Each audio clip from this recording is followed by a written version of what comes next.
नमस्कार, बुलेटिन में आपका स्वागत है। मैं हूं आपके साथ आशा सरमान। चलिए शुरुआत करते हैं उत्तराखंड से जुड़ी खबरों की। उत्तराखंड की प्रसिद्ध चारधाम यात्रा अपने चरम पर है और पिछले वर्ष के मुकाबले इस वर्ष दोगुनी संख्या में श्रद्धालुओं की संख्या देखने को मिल रही है।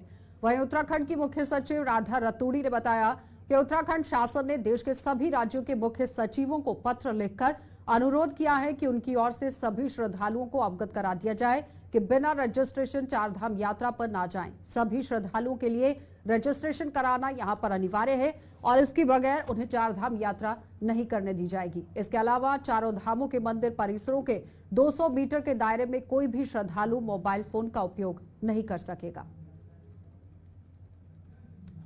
उत्तराखंड में चारधाम यात्रा इस समय पूरे चरम पे चल रही है। 10 मई को केदारनाथ, गंगोत्री, यमुनोत्री के कपाट खुल गए थे और 12 मई को बद्रीनाथ जी के कपाट भी खुल चुके हैं और बहुत ज़्यादा संख्या में यात्री श्रद्धालु पूरे देश से यहाँ आ रहे हैं। पिछले वर्ष की तुलना में दुगने श्रद्धालु इस वर्ष पहुँचे हैं और इसके लिए व्यवस्था बनाई गई है जिससे सभी श्रद्धालु सुरक्षित रहें और उनकी यात्रा सुगम रहे। व्यवस्था के अंतर्गत पर्यटन विभाग की वेबसाइट पे रजिस्ट्रेशन करने के बाद ही श्रद्धालुओं को उत्तराखंड में आना है।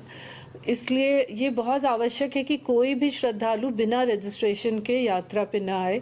ये उनके लिए भी अच्छा होगा और व्यवस्था बनाने में भी मददगार होगा।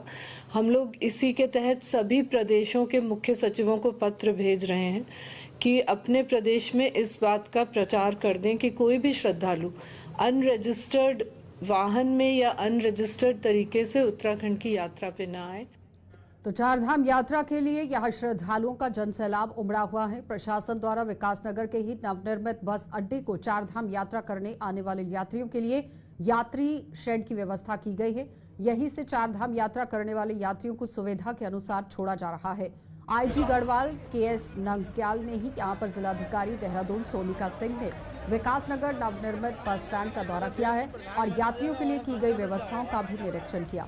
आईजी गढ़वाल केएस नंगक्याल और डीएम जैसे सोनिका सिंह, उन्होंने बताया कि प्रशासन द्वारा लगातार निरीक्षण किया जा रहा है ताकि बाहर से आने वाले यात्रियों को कोई असुविधा ना हो। उन्होंने कहा कि नियमानुसार वाहनों को छोड़ा जा रहा है ताकि भगदड़ न बचे और यात्री सुरक्षित यात्रा कर सके।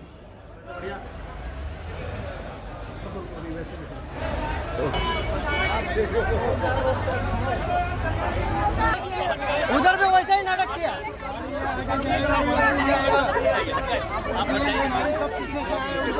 चारधाम यात्रा जो है यातायात से जुड़ा हुआ है। इसको सहज, सरल, सुगम और सुरक्षित बनाने के लिए सारा प्रशासनिक अमला यहाँ लगा हुआ है। इसी के क्योंकि धाम में बहुत ज़्यादा जाम की स्थिति लगी हुई है, इसलिए हम लोग जो है हर जगह रोक के यात्रियों को आगे भेज रहे हैं ताकि वो सरलता से अपना दर्शन कर सकें। सर, यात्रियों में भी आपस में झगड़े हो रहे हैं, इसीलिए तो इसमें यह है कि पेशेंस की बहुत ज़्यादा आवश्यकता है। धाम की कैपेसिटी मात्र 7,000 की है। जैसे यमुनोत्री में जाएंगे 7,000 एक बार में कर सकते हैं कि एक दिन में, और यहाँ पहुँच रहे हैं 17-18 हज़ार तक की जो संख्या पहुँच रही है, उससे कहीं कोई भगदड़ मचने की संभावना न हो जाए। इसी को जो है ध्यान में रखते हुए बीच में रोकते हुए हम लोग जो है यात्रियों को आगे बढ़ा रहे हैं। वो आज कुछ लोगों को हमने यहाँ रोका, कुछ लोगों को हमने नया गाँव में रोका और स्टैगर्ड मैनर में हम लोग मूवमेंट करा रहे हैं और अभी सारी गाड़ियाँ यहाँ से निकल रही हैं और जैसे ही गाड़ियाँ आएंगी हम लोग ऊपर से दूसरी डिस्ट्रिक्ट से भी बात कर रहे हैं। उत्तरकाशी की यमुनोत्री विधानसभा से निर्दलीय विधायक संजय डोभाल ने चारधाम यात्रा व्यवस्था की तैयारियों पर सवाल उठा दिए हैं। उन्होंने कहा कि चुनाव के चलते चारधाम यात्रा को लेकर व्यवस्थाएं पूरी नहीं हो पाई हैं। उन्होंने कहा कि जितनी तैयारी होनी चाहिए थी वह अभी भी कम है, क्योंकि जिस तरह से रिकॉर्ड संख्या में तीर्थ यात्री यहां पहुंच रहे हैं, ऐसे में अगर यात्रियों को व्यवस्थाएं दुरुस्त नहीं मिलेंगी तो तीर्थ यात्रा की संख्या कम भी हो सकती है। उन्होंने कई सवाल उठाते हुए यात्रा व्यवस्थाओं को और दुरुस्त करने की अपील की है।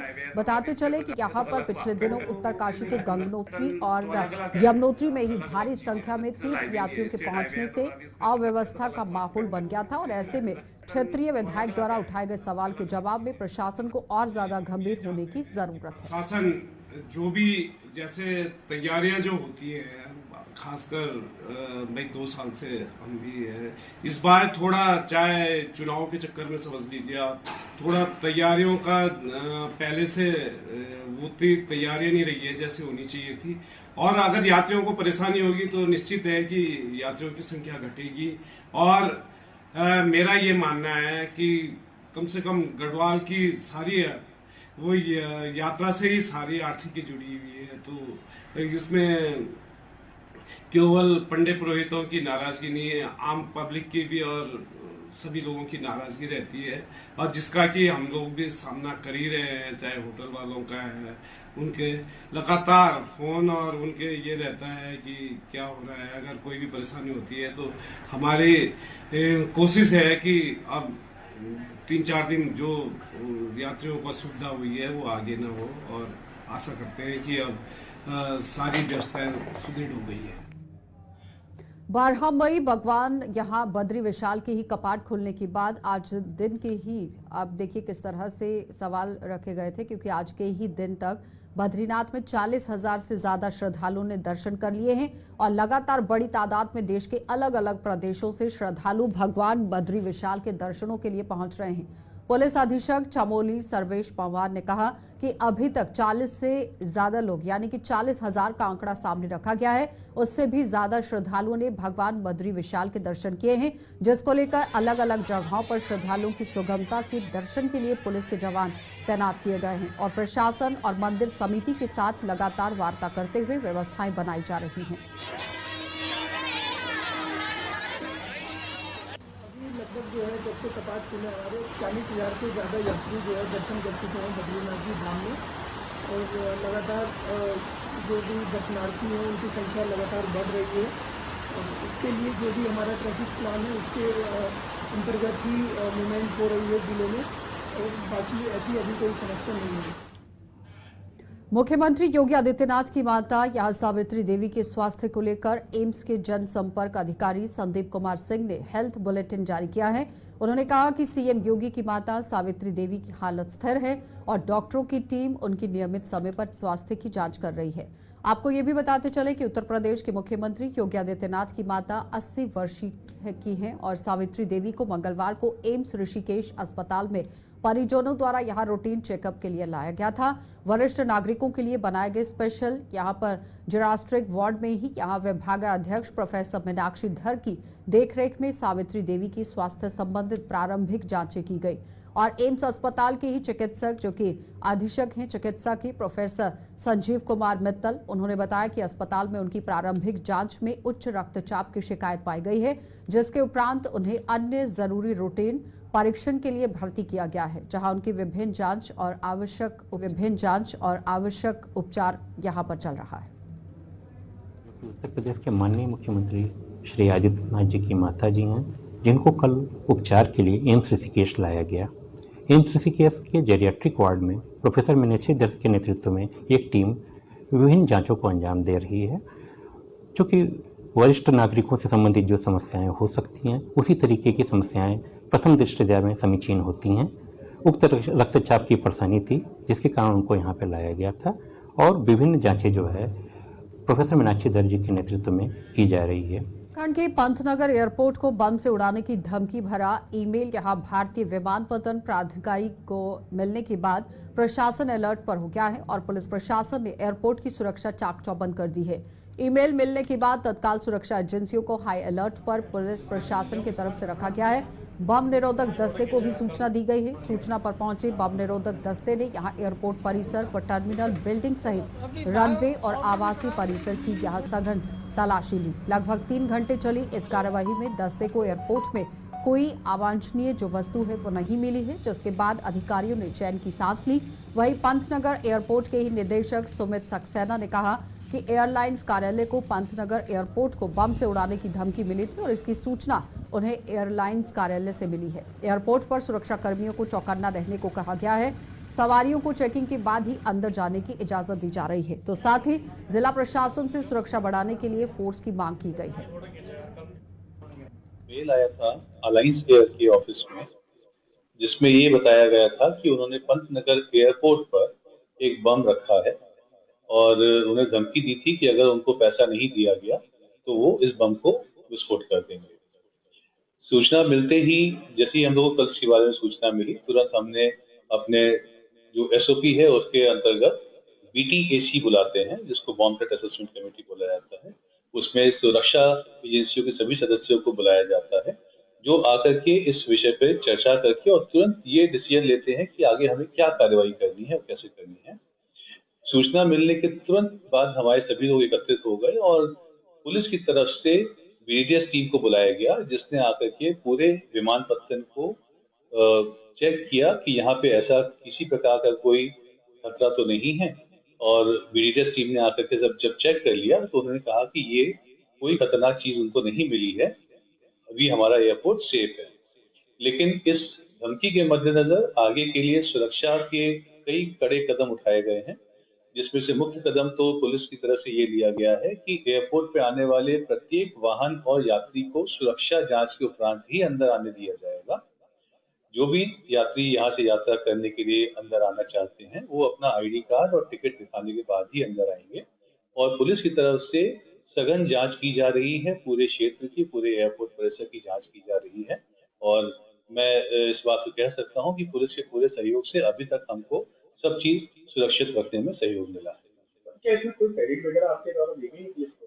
हमने इसमें एक लिखित तहरीर दी है पुलिस को, जिसमें हमने बताया है कि ऐसी धमकी वाला ईमेल आया था, वो हमने पुलिस को जानकारी दे दी। सर, क्या इस धमकी के बाद जो है फ्लाइट वगैरह पर कोई असर हुआ? नहीं, इसमें भी फ्लाइट पे कोई असर नहीं हुआ है, फ्लाइटें सब सामान्य चल रही है। एक थ्रेट कॉल जो है हमें जानकारी में आया है हमारी, और उसी के दृष्टिगत हम लोगों ने सुरक्षा के इंतजाम वहां पर बढ़ा दिए गए हैं।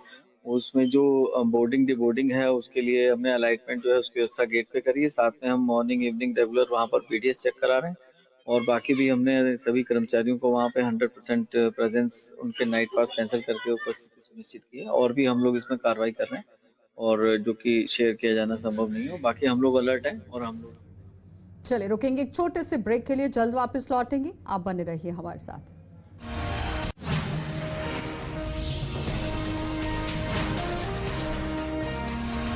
और डायरिया जैसी बीमारियां अपने पैर पसार रही हैं, और ऐसी बीमारियों से निपटने के लिए यहां पर जनपद उधम सिंह नगर के ही सामुदायिक स्वास्थ्य केंद्र जसपुर ने सभी तैयारियां पूरी कर ली है, ताकि मरीजों को किसी प्रकार की परेशानियों से जूझना ना पड़े।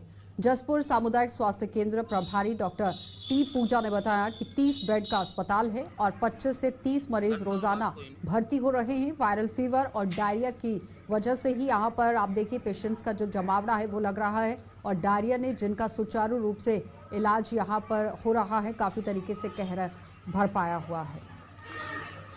मरीज़ 15, 20, 25 भर्ती हो ही रहे हैं वायरल फीवर लूज मोशन वाले, और उनका सुचारू रूप से इलाज हो रहा है। और जितनी भी दवाइयाँ जिला से हमें उपलब्ध हुई हैं वो सब इस्तेमाल हो रही हैं, और जो नहीं हैं वो प्रबंधन समिति से हमने बाहर से उपलब्ध करवा दी हैं। दवाइयाँ पूरी पर्याप्त हैं। बुखार के हैं, डायरिया के हैं, लूज मोशन, उल्टी, दस्त हैं, तो इस दौरान बाहर का खाना पीना नहीं खाना चाहिए, ज़्यादा पानी थोड़ा साफ़ सुथरा पीना चाहिए। बाकी बुखार वगैरह जो है उसके सारे डेंगू के जैसे अब सीज़न शुरू हुआ है, तो उस हिसाब से भी हमने सर्विलांस पे सारे लोगों को रख दिया है, और बेड्स हमने तैयार कर दिए हैं। साफ़ सफाई, साफ़ पानी, साफ़ खाना, वही यहाँ साफ़ सफाई का। बाकी तो पानी रखा हुआ नहीं रहना चाहिए, कहीं पानी जैसे इकट्ठा होता है उसको इकट्ठा होने नहीं देना चाहिए। सारी प्लास्टिक जो यहाँ पड़े रहते हैं, प्लास्टिक की बोतलें हैं या खुला डस्टबिन है उसमें पानी। हल्द्वानी नगर निगम में यहाँ चुनाव की तैयारी को लेकर प्रशासन ने कमर कस ली है। इस बार जिला निर्वाचन विभाग द्वारा हल्द्वानी नगर निगम के चुनाव के लिए बनाए जाने वाले बूथों में कई बदलाव किए गए हैं। जिस मतदान केंद्र में ज्यादा बूथ की संख्या है उन्हें आसपास के सरकारी विद्यालयों या फिर निजी विद्यालयों में शिफ्ट किया जाएगा। हल्द्वानी में राजनीतिक दलों की बैठक लेते हुए सिटी मजिस्ट्रेट AP वाजपेयी ने बताया कि लोगों की सुविधा के लिए ये प्रस्ताव यहाँ पर बनाया गया है। उन्होंने कहा कि मतदान केंद्र और मतदान स्थल लोगों के नजदीक बनाए जाएं, ताकि यहाँ पर लोग मतदान स्थलों में ज्यादा से ज्यादा पहुंचे, भीड़ ना हो, और मतदाताओं की जो सुविधा है उसको देखते हुए ये फैसला लिया गया है। साथ ही प्रस्ताव पर भी सभी राजनीतिक दलों द्वारा चर्चा की गई है और कुछ सुझाव भी दिए गए हैं। अब इन प्रस्तावों को निर्वाचन आयोग को भेजा जाएगा। उन्होंने बताया कि हल्द्वानी नगर निगम के 60 वार्ड में 278 पोलिंग बूथ हैं, जिनमें 2,33,000 से ज्यादा मतदाता हैं। देखिए, हम अभी नगर निकाय सामान्य निर्वाचन 2024 में होने हैं और नगर निगम हल्द्वानी में हमारे 278 पोलिंग बूथ हैं, 60 वार्ड हैं, 2,33,000 से अधिक यहाँ पर मतदाता हैं। वोटर टर्नआउट बढ़े, मतदाताओं को कम से कम पैदल दूरी तय करनी पड़े, उसके लिए हमने अपने जो पोलिंग बूथ हैं उनका रिव्यू किया है और उसके बाद हम लोगों ने उसमें सभी राजनीतिक दलों को आज इसलिए बुलाया था कि जो हमने बूथ शिफ्टिंग को और चेंज करने को लेकर प्रस्ताव बनाया है उस पर उनकी सहमति ली गई। कुछ उनके सुझाव और हमें प्राप्त हुए हैं, उनका भी हम परीक्षण करा रहे हैं। उसके बाद बूथ संशोधन के लिए प्रस्ताव जिला स्तर के माध्यम जिला हल्द्वानी में नए वाहनों के रजिस्ट्रेशन के लिए यहां आरटीओ कार्यालय ने नई सीरीज शुरू कर दी है। इस सीरीज के वीआईपी नंबरों के लिए ऑनलाइन बोली की प्रक्रिया भी शुरू हो गई है और नए वाहनों की रजिस्ट्रेशन परिवहन विभाग नंबर की सीरीज के अनुसार करता है और अभी तक हल्द्वानी आरटीओ कार्यालय में एएम सीरीज के ही यहां वाहनों का पंजीकरण किया जा रहा था, जिससे जुड़े सभी नंबर वाहनों को मिलने के बाद विभाग ने मंगलवार को एएन सीरीज की ही वाहनों का रजिस्ट्रेशन शुरू किया और इस सीरीज से जुड़े हुए वीआईपी नंबरों की ऑनलाइन बोली के लिए वाहन मालिक विभाग की वेबसाइट पर बोली लगा सकते हैं। नई सीरीज शुरू होने के यहाँ 30 दिनों के भीतर सबसे ज्यादा बोली लगाने वाले वाहन मालिक को वीआईपी नंबर अलॉट कर दिया जाएगा। फैंसी नंबर के लिए हमारे जो अभी नई सीरीज़ ओपन हो चुकी है हमारे नैनीताल ज़िले के लिए और उसमें हमारे fancy.gov.in पे या हमारे उत्तराखंड डिपार्टमेंट की साइट पे जाके फैंसी रजिस्ट्रेशन के लिए आप अप्लाई कर सकते हैं और जो भी इच्छित नंबर आप चाहते हैं, नॉर्मल सीरीज़ का अगर कोई इच्छित नंबर चाहते हैं तो वो जो फैंसी नंबर में नहीं है वो आप 2,000 रुपये में ऑनलाइन पेमेंट करके प्राप्त कर सकते हैं। और उसके अलावा 2 कैटेगरी और हैं, कुछ फैंसी पेड नंबर्स हैं और कुछ ऑक्शन के नंबर हैं। पेड नंबर्स में जो अवेलेबिलिटी के हिसाब से आप ऑनलाइन पेमेंट करके हमारी वेबसाइट पे जाकर नंबर को प्राप्त कर सकते हैं और दूसरा ऑनलाइन ऑक्शन में अगर करना है तो उसमें एक नंबर और 786 1 लाख रुपए के हैं, जिसमें परिवहन आयुक्त के नाम पे एक ड्राफ्ट बनेगा और कार्यालय में आपको रजिस्टर करवाना पड़ेगा वेबसाइट पे और ऑक्शन में आप पार्ट ले सकते हैं। ऑक्शन महीने में 2 बार होती है, 1 से 15 और 16 से 30 तक। जो भी ज़्यादा बोली वाला लगाएगा उसमें। पूर्व मुख्यमंत्री व कांग्रेस के वरिष्ठ नेता हरीश रावत ने लक्सर का दौरा किया। इस दौरान पूर्व सीएम कांग्रेस द्वारा आयोजित एक कार्यक्रम में शामिल हुए हैं। लक्सर पर पहुंचाने पर आप देखिए किस तरह से प्रदेश की पूर्व मुख्यमंत्री का पार्टी कार्यकर्ताओं ने भव्य स्वागत किया है। जब ये लक्सर पहुंचे हैं तो भव्य स्वागत हुआ। कार्यक्रम में हरिद्वार से कांग्रेस के लोकसभा प्रत्याशी वीरेंद्र रावत भी मौजूद थे और इस अवसर पर पूर्व सीएम हरीश रावत ने कहा कि इस चुनाव में कांग्रेस कार्यकर्ताओं ने बेहद मेहनत की है और फल देना जनता के हाथ में है। उन्होंने उम्मीद जताई है कि इस बार उत्तराखंड में 5 सीटों पर कांग्रेस जीत हासिल करेगी। हम राजनीतिक दल और हम प्रधान जी हाथ पीछे कल के लिए प्रधान जी वर्ष भर के लिए आगे के 10 साल के लिए सोचना काम करना। तो मैंने अपने कार्यकर्ता साथियों से वही कहा कि इस चुनाव में जो ताकत हमारे साथ जुड़ी है, जिन्होंने आपका साथ दिया, उनके साथ के महत्व को समझो और उनको जोड़ करके रखो, उनको सम्मान दो, उनको आगे लाओ और नए लोगों को जोड़ो और कार्यकर्ता को एकजुट रखो। यही हमारी शक्ति बनेगी। जीत हरिद्वार और 5 सीटों पर हम बिल्कुल आश्वस्त हैं, लेकिन इसके बावजूद भी चुनाव है। लेकिन हम एक चीज़ के प्रति पूरी तरीके से आश्वस्त हैं कि हमारे कार्यकर्ता ने मेहनत करने में, परिश्रम करने में कोई कसर नहीं रखी है। मुझे अपने कार्यकर्ता की मेहनत और परिश्रम पर। देहरादून में दून बार एसोसिएशन से जुड़े हुए यहां पर जो अधिवक्ता हैं उनकी विधि भवन में बैठक हुई है और बैठक में हाईकोर्ट की बेंच नैनीताल से दूसरी जगह शिफ्ट करने को लेकर चर्चा की गई और चर्चा की ये पूरी तरह से तैयारी यहां पर हो रही है। तो बैठक में नैनीताल हाईकोर्ट के फैसले के समर्थन में रणनीति तैयार की गई और सभी अधिवक्ताओं ने ऋषिकेश में नैनीताल हाईकोर्ट की बेंच शिफ्टिंग के फैसले का समर्थन किया है। की एक आम सभा आज आहूति करी गई थी और विषय जो था वो जो एसएलपी में हाईकोर्ट बार एसोसिएशन चलेगी उसको लेकर के था कि हम लोगों की कार्य योजना आगे क्या होगी। उसी भी विषय पर चर्चा हुई और हम लोग एक इंटरवेंशन एप्लीकेशन डाल रहे हैं, लॉयर इंगेज करके हम लोग उसमें इंटरवीन करेंगे, पार्टी बनने की एक दरखास्त करेंगे। ये हमारी है। और पॉलिटिकल उसमें भी हम लोग पैड बनाने के लिए विधायकों से, मंत्रियों से, एमपी से, इनसे संपर्क करेंगे और जनमत संग्रह की बात हो रही है, वोटिंग चली रही है और जनता को जागरूक करेंगे कि इसमें जो पक्ष में या विपक्ष में जिसमें भी वोटिंग करना चाहे वोट में पार्टिसिपेट जरूर करें। कोर्ट द्वारा एक जजमेंट दिया गया हाईकोर्ट की शिफ्टिंग के लिए उच्च न्यायालय नैनीताल द्वारा, उसके संदर्भ में एक रणनीति तैयार की जाएगी कि किसी भी तरीके से उस आदेश को माननीय उच्चतम न्यायालय में स्टे नहीं होने देना चाहिए। उसके लिए हमें चाहे सुप्रीम कोर्ट में जाके एडवोकेट्स करना पड़े, एडवोकेट किया जाएगा। रणनीति ये तय हुई है कि उसमें हम इंटरविंग करेंगे, जो भी निर्णय उसमें कमेटियां बनाई गई, अध्यक्ष बार एसोसिएशन द्वारा कमेटियां बनाई गई है और बार काउंसिल के समस्त देहरादून के मेंबरों का एक मत निर्णय है कि हम उस निर्णय के पक्ष में समर्थन प्राप्त करेंगे। गढ़वाल रीजन से सभी अधिवक्ताओं से बात करेंगे, नेताओं से बात करेंगे, विधायक मंत्रियों से बात करेंगे और उसके लिए जो भी पॉसिबिलिटीज होंगी वो हम उस आंदोलन को करने के लिए सारी पॉसिबिलिटी को जुटाया जाएगा। और किसी भी तरीके से चाहे वो बार उत्तराखंड की जो हाईकोर्ट बेंच आनी है या हाईकोर्ट आना है वो IDPL में ही आए। Bharat oil and waste management limited Kauwakheda Laksar से ही यहां कर्मचारियों ने आप देखिए किस तरह से लक्सर उपजिलाधिकारी से भेंट की है और अपनी मांगों का ज्ञापन सौंपा। कर्मचारियों का आरोप था कि हाल ही में कर्मचारियों के वेतन में सरकार द्वारा जो 25% की बढ़ोतरी की गई है उसका लाभ कंपनी प्रशासन उनके हक में यहां पर नहीं दे रही है। तो कर्मचारियों ने बताया कि जब भी वो इस मुद्दे को लेकर कंपनी प्रशासन से बात करते हैं तो कंपनी प्रशासन उन्हें झूठे मामलों में फंसाकर जेल भेजने की धमकी देती है। इन कर्मचारियों ने कंपनी प्रशासन के खिलाफ कार्यवाही की मांग कर दी।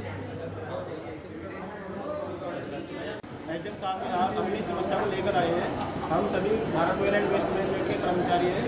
अभी उत्तराखंड सरकार ने 25% सैलरी बढ़ोतरी के लिए एक आदेश पारित किया है, जो हमने अपने प्रबंधक के सामने ये मांग रखी तो उन्होंने साफ इनकार कर दिया कि हम ये सैलरी आपकी नहीं बढ़ाएंगे, ठीक है। और हमें ये कह के वहाँ से भगा दिया गया कि अगर आप ये मांग रखोगे तो वो आपको कंपनी से बाहर कर देंगे और आपको पुलिस के द्वारा पिटवा कर यहाँ से भगा देंगे। तो मेरा आपसे यही निवेदन है सरकार से कि हमारी ये मांग स्वीकार की जाए, इसमें सख्त से कार्रवाई की जाए। ये है साहब एविडेंस आपके आपके पास आए हैं, सैलरी का दिया है हम जाना जो सरकार ने 25% निकाला था उसके लिए हम लोगों ने हमें नहीं मान्य किया है। हम उन लोगों ने कहा जहाँ आप जा सकते हो वहाँ निकलो, हम इसे नहीं दे सकते हैं। हमने एविडेंस साहब के पास आए, हमने उनके पास एक सत्यापन दिया, उसके लिए इन्होंने हमें समय दिया है। उसमें देखो क्या होता अगर यहाँ से नहीं होगा तो हम आप पर जाकर करेंगे।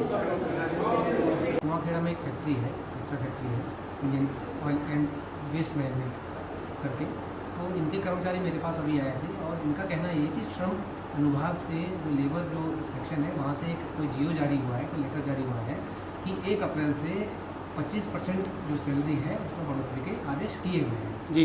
तो जो ये कर्मचारी है इनका कहना यह है कि हमने प्रबंधन को दिया, प्रबंधन मानने को तैयार नहीं है, तो उसको लेके मेरे पास शिकायत लेके आए थे ये। तो मैंने दोनों पक्षों को बुलाया है, ये फैक्ट्री के लोग भी आएंगे और जो ये शिकायतकर्ता वो भी आएंगे और इसके अलावा जो भी उस बैठक में जो भी तय होगा उसको भी डिस्कस कर लिया जाएगा। दूसरा ALC जो हरिद्वार में बैठते हैं, लेबर जो असिस्टेंट लेबर कमिश्नर हैं। चलिए बुलेटिन में फिलहाल इतना ही, इजाजत दीजिए, नमस्कार।